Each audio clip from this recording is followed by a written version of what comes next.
South China Morning Post, 30th of September 2022, Bangladesh is increasing its trade in yuan, but its reliance on the US dollar hurts its foreign savings.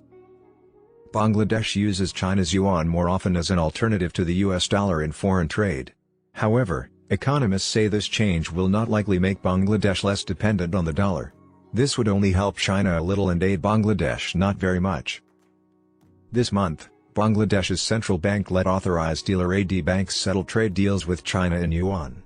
AD banks are approved to buy and sell foreign currencies. This builds on its decision in 2018 to let these kinds of local banks open yuan-based foreign exchange clearing accounts with the central bank. Now, banks can keep a yuan account with overseas offices to settle international payments. This lousy idea would hurt Bangladesh's already small foreign reserves even more. Costs of imports have gone up because of the coronavirus pandemic and Russia's attack on Ukraine. Problems with paying off debt have also made the economy worse. With this move, several central banks have been building up their yuan reserves simultaneously. The International Monetary Fund, IMF, added the yuan to a group of special drawing rights, SDRs, currencies in 2016. This shows that the yuan has become more common in other countries. 1.36 percentage points raised its weight in the basket in May when the IMF did its 5-yearly review. It is now worth 12.28%. It did go up, but not as much as the dollar, which went up by 1.65 percentage points and now makes up 43.38% of the basket. After the dollar and the euro, the yuan is now the third most valuable currency in the 5-currency group. It is ahead of the Japanese yen and the British pound.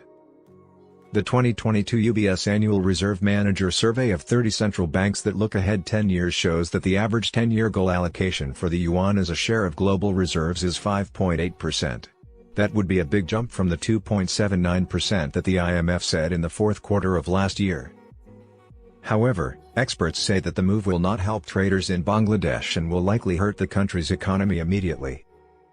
The Central Bank of Bangladesh says that Bangladesh's foreign exchange stocks dropped from $48 billion in August 2021 to $36.8 billion as of September 22, 2022. That much money is about enough to pay for goods for 4 months. The reserves are used to pay for those purchases.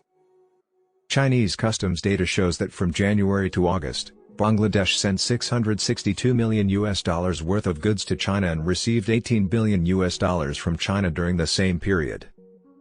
It would be better to use the Indian rupee instead of the Chinese yuan because there is a vast trade and export market right next door. Bangladesh doesn't send many goods to China, so its banks don't keep a lot of yuan on hand, said Hassan H. Mansour, executive head of the Policy Research Institute. With $36.8 billion in foreign funds, the yuan makes up about 1.4%. We depend too much on ready-made clothes and haven't crafted more goods that can be exported. Hussain also said that individual traders who usually buy from China and India and sell to advanced countries like the US, Europe, and Canada are not likely to use the yuan to settle their deals with China.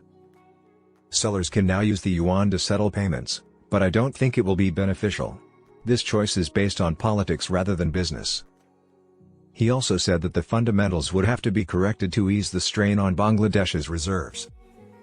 Bangladesh would continue to have a high demand for foreign currency because it depends on imports. However, the central bank has put even more pressure on savings by selling about $7.6 billion in the 2022 financial year to protect the value of the taka.